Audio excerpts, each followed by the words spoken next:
Alright, hi guys. So we talked a lot about the area of most polygons, and today we're going to shift our focus to talking about that term regular polygons and how we can find the area with a special formula, or regular polygons.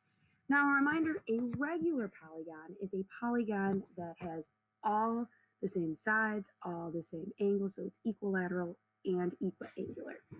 Now, to find the perimeter of an a regular polygon, the perimeter is going to be found by taking the number of sides you have times the side length. So for instance, in the pentagon that we are given in example 1a, to find the perimeter, we're going to take the number of sides, which is 5, and the side length, and we are just going to multiply them. It's the same thing as adding up 28 5 times to get our total side length of 140. All right, we do the same thing for the next example. We have 6 sides in example B with a hexagon, so we would multiply that by 14. So 6 times 14,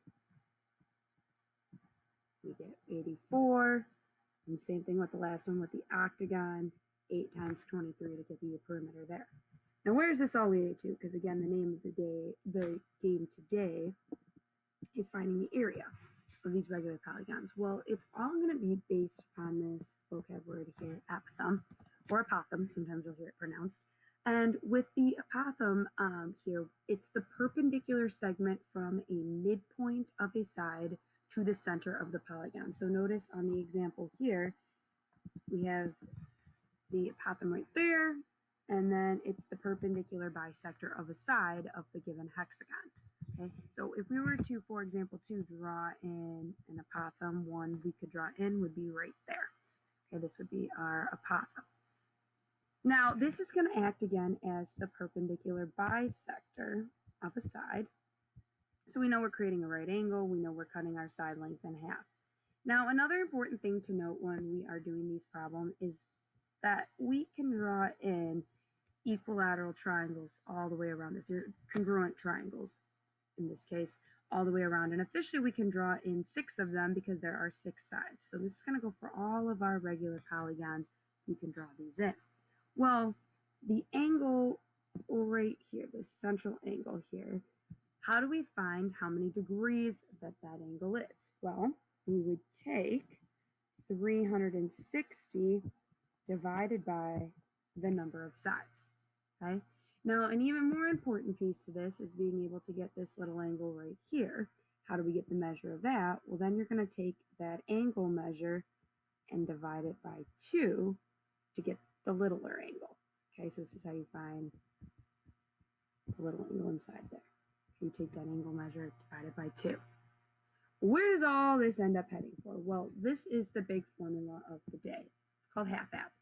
And what I like to say is, and to remember this, is I like to eat. So half-ap, it's half price your appetizers, right? We like half-ap, right? And basically what this allows us to do is for a regular polygon, right, we are able to take 1/2 the apothem length times the perimeter, and we're going to be able to then find the total area.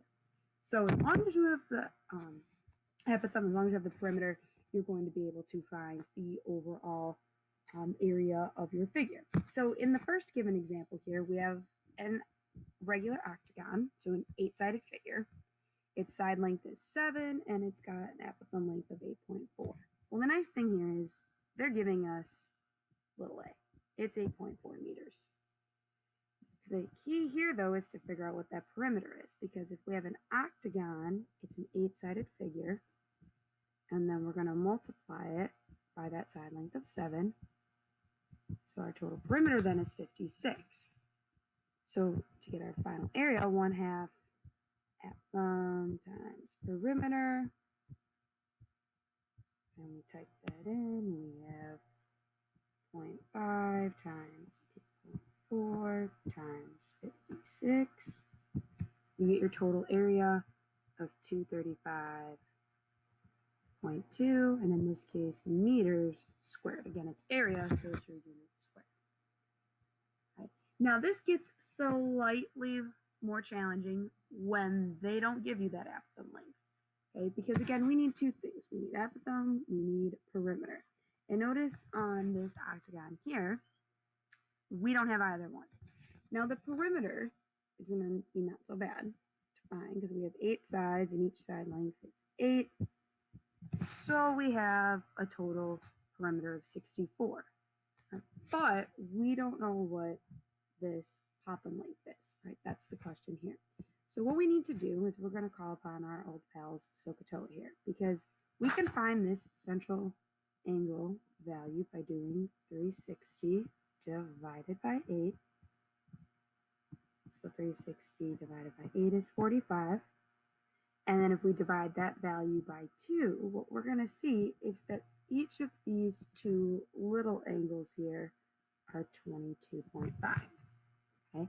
Well, now again, going back to SOHCAHTOA, we are looking for this value of A, which is going to be our adjacent side. I'm going to write this big A. It's going to be our adjacent side. And we are given actually the opposite side here because we know the side length all the way around our octagon is 8. So each piece is 4 and 4 because of that perpendicular bisector apothem. Okay. So in order to now solve for little a, we're going to take the tangent of 22.5, and we know that that's equal to opposite over adjacent, and when we switch and divide, that's going to give us this value of little a. So make sure your calculator is in degrees mode. Mine is 4 divided by tangent of 22.5 is about 9.7, right? If we're rounding to the nearest tenth, 9.66, you could also say. I'm going to use 9.7 for this, okay? Well, now we finally have that apothem value, 9.7. So we can plug into the area formula 1/2 apothem times that perimeter. So 0.5 times 9.7 times 64, we get 310.4. That's our total area. And then we add inches squared. Now for a pentagon, okay, it's all going to again go back to that idea of each of these triangles that we're creating inside there, and that apothem, is going to be just a little bigger,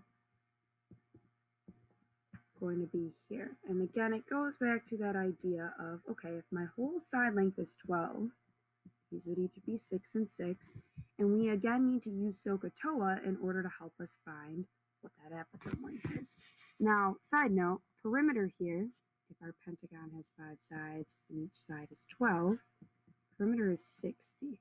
So we don't forget about that.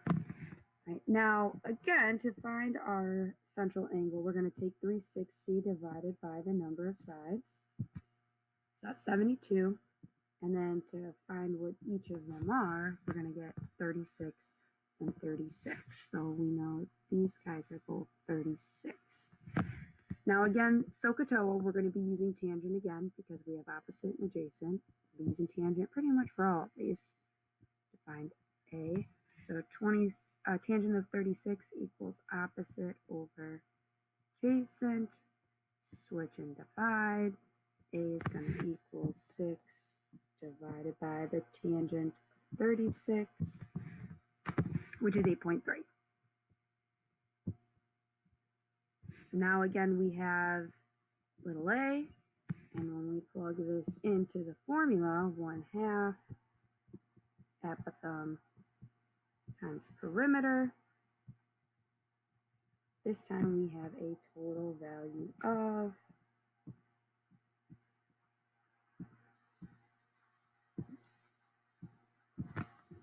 249 centimeters squared.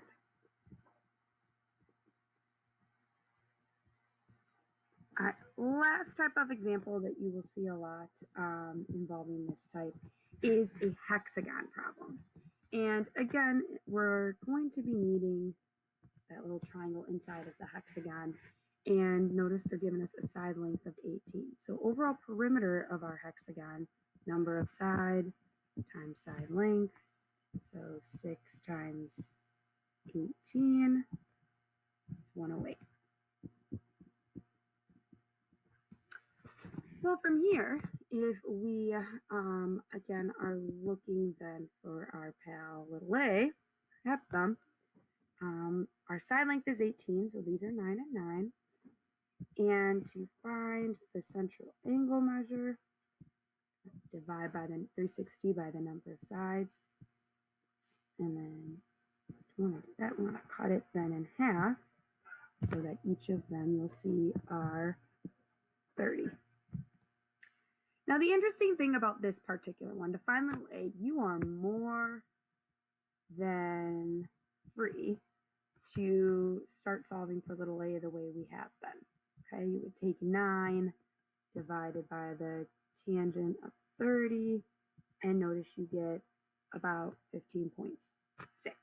Okay. Another way of looking at the hexagon problems that are a little unique is the fact that this turns into a 30, 60, 90 right triangle. So if you like the 30, 60, 90 shortcut, you have the side across from the 30. You know that the side across from the 60 then has to be 9 square root 3. So notice 9 square root 3, if we type this in, 9 times the square root of 3, it's the same exact thing as what we found when we did 9 divided by the tangent of 30. So you're able to use this as well, 9 square root 3, right? You have a choice on this particular problem, okay? So that being said, when we finally try and find 1/2 apithumb times perimeter, if you use 9 square root 3, you also could write your answer as an exact answer if it allows you to, if it's not being specific. So you could do 1/2 times 9 times 108, and you could use your answer of 486 square root 3, which is going to be the same thing as the approximated value had you used the 15.6, 841.8, right? Because for a lot of these, it's going to ask you to just round them. So we have 841.8 on this one. In this case, we were using feet squared. So either answer here, or if you wanted to leave it exact, 486 works. Square root 3 works as well. Okay? All right. Now, happy learning. Hopefully now you have a good intro to half app to keep using. Thanks, guys.